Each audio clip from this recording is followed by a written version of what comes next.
Forma yra pakankamai įprasta, tai yra teisė už saviraškos laisvę. Ir mes džiaugiuosi, kad mes šitą teisę dabar turim.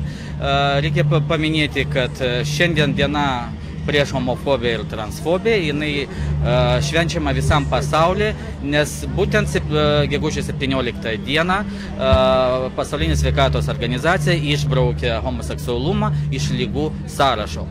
Iki šiol Lietuvoje dar diskutuojama, ar tai yra liga arba ne liga, tai mes atvažiavom čia parodyti, kad mes sveiki, laimingi ir tokie patys, nieko nesiskiriam nuo visų kitų.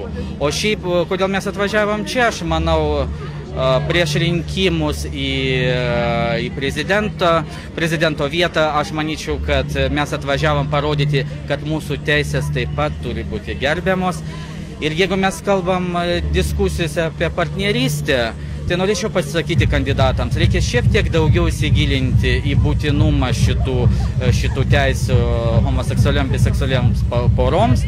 Ir aš suprantu, kad kai kurie kandidatai tikrai nėra susidūrę su partnerystės problema, todėl mes kaip ekspertai tikrai norėtume ir galėtume padėti mūsų būsimam prezidentui.